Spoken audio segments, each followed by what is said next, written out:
So let's move on to the next session, insulin and steroids. So this is the, I'm glad to see so many people in the hall still at this point of time for this topic, because the other hall was like thinly populated with 5 people just 10 minutes ago. So why is this important for us, insulin and steroids? So let's look at what I'm going to cover over the next 10 minutes or so. So let's first look at what factors we need to consider clinically important when we are looking at a patient who is diabetic and who's also taking steroids for something else. And then we look a little bit on pharmacology.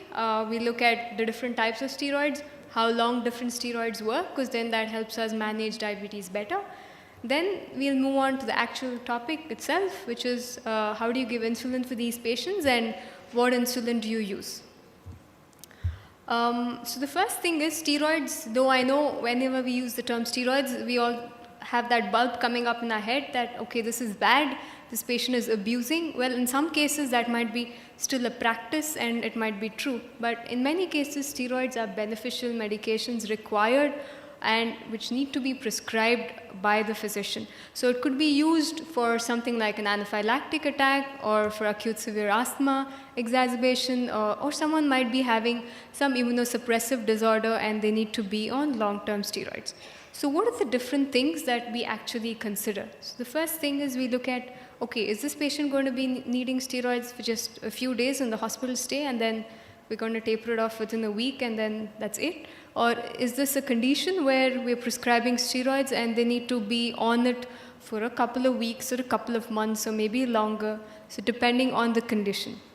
And then again, the next question is it an oral steroid or an injectable steroid? So usually if it's for short term and something like anaphylaxis, maybe it's just an injection which is given at that point of time, then if patient is okay, you might not repeat the dose at all, or you might want to put them on oral and then taper. But if it's chronic use, it usually ends up being oral steroids which patients take over time. So what we need to then look at is, okay, after looking at, okay, how long is this patient going to be on a steroid and is it an injection or a tablet, is how long does the steroid work? And why do we need to know that? Because that tells us, knowing the duration of the action tells us, okay, how long are we going to expect the blood sugars to be high? And when can we expect the blood sugars to start going up after the patient takes the medication?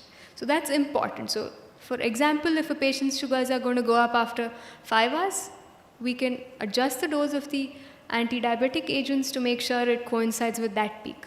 Or if it's an IV steroid where you anticipate that the sugars are going to go up immediately in maybe a few minutes or so, then you also see what you can do at that point of time. Maybe you need to give insulin for a short time if patient really needs it, or just wait, it's one dose and then it goes away. So it helps you look at the anti-hyperglycemic therapy if you know what steroid you're giving, how long it's going to work, and knowing when the blood sugars will go up. And then after knowing all this, you also need to know that when patient is on especially long-term steroids, there are a few things for you to keep in mind over time, that this will again cause weight gain.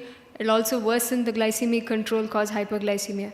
Then it'll also cause osteoporosis, gastric ulcers, and that's another issue itself. So make sure you're not using pioglitazone, which can predispose for osteoporosis. Make sure you're screening them for osteoporosis.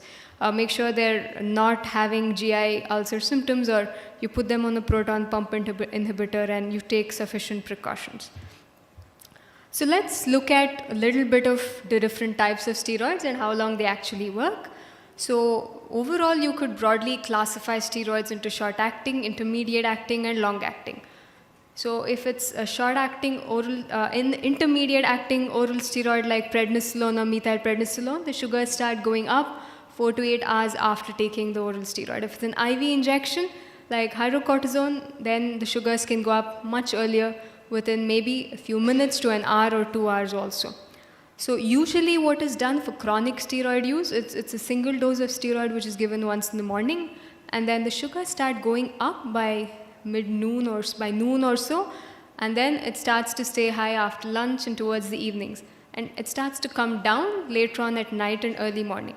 So what can happen? So sugars go up by noon and stay high the rest of the day, and then at night it suddenly dips, so there could be a risk of nocturnal hypoglycemia. So this means that you need to modify your practice such that the patient gets more insulin, or medication in the afternoon, evening to cover that peak, and then you taper the dose of insulin in the night so to make sure you avoid nocturnal hypo. So knowing this helps.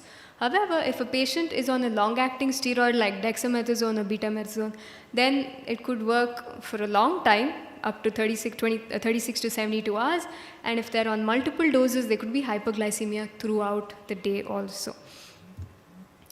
So how often would we need to monitor blood glucose? There's unfortunately no standard guideline for this, and I tried to look it up, but most people say, most clinical practice recommendations say you monitor it as frequently as possible. So maybe 3-4 times a day, or maybe a little longer if the patient is in an ICU setting or something equivalent of that. So definitely what is universally understood and agreed upon is that more frequent monitoring of blood glucose is necessary. So what do we do with these blood glucose values? We plan what insulin to give based on the type of steroid we're using and based on the extent of hyperglycemia, of course, also. Then knowing when to expect hyperglycemia based on the drug we've used. So how would one go about something like this? So let's keep it very simple. So let's say a patient is taking a single dose of prednisolone 10 milligrams in the morning. So what you could do easily is give NPH injection at the same time as you give the steroid. And then you monitor the dose of the sugars. You know it goes up by afternoon, evening. So you have maybe the target as the pre-dinner blood sugar value. And if you would want to achieve a pre-dinner value of about 120 to 140, which is what you would do in most critically ill patients, you don't want to have hypos or you don't want to have hypers, then you slowly up titrate that dose of NPH to get to that target. And that could mean that you may have to increase the total daily dose of insulin by 10 to 20% based on the blood sugar levels. If someone is on something like twice daily prednisolone, you may have to give the NPH twice a day. If someone's on a long-acting steroid or multiple daily doses, it may not be enough at all just to give NPH. The hyperglycemia may be quite severe, and in most of those cases, you may need to use basal insulin, glargine, or BD-NPH, and if that is also not enough, you would then need to up titrate the insulin regimen. So what I will highlight here is that it does not mean that you actually just use one insulin and expect the sugars to come down. You start off with one dose.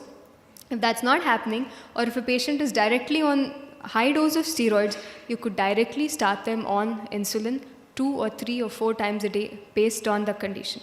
But if you start with one dose, then you up titrate to twice daily premix, or you could give bolus dose of short-acting insulin in the afternoon, or you could do the typical basal bolus insulin regimen.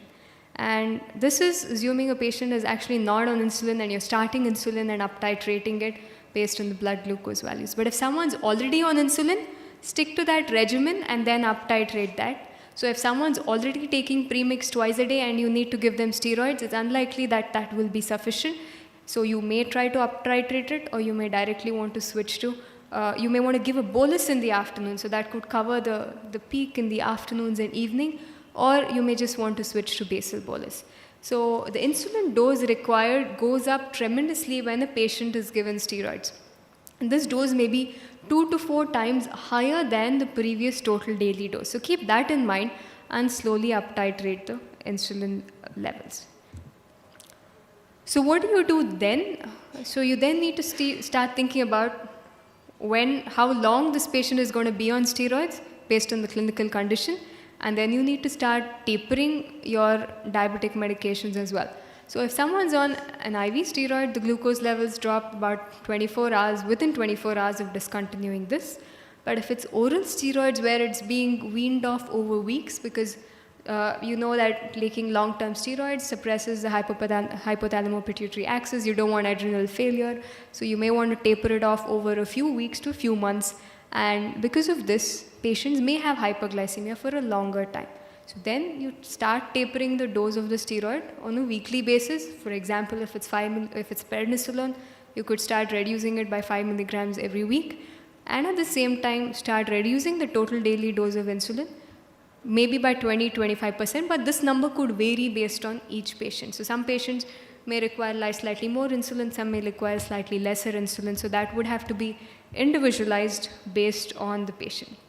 With respect to what insulin is best, unfortunately there's no answer like that. So you're free to use regular insulin, you're free to use analogs. So it really comes down to what your patient can afford, but make sure the insulin you give covers the peak in hyperglycemia that you anticipate when you are using steroids. So I would like to summarize by saying that remember that patients on steroids require a higher dose of insulin than what they were previously on. And if they were not on insulin and you're initiating insulin, it's not just automatic that you give insulin and the sugars become normal. So you have to up-titrate insulin. So whether this is a patient on steroids or a patient with diabetes, just giving insulin doesn't automatically correct the blood glucose level. So it needs to be increased and up-titrated based on the targets you want to achieve. And that would be similar to adjusting insulin dose that you would do in any patient with diabetes who's not on steroids. So I didn't go into adjusting insulin dosage and different insulin dose regimens because I think it may have been covered earlier or you guys might already be familiar with that. But you could use all the regular insulins and analogs that are available in order to treat patients who are on steroids. So thank you very much.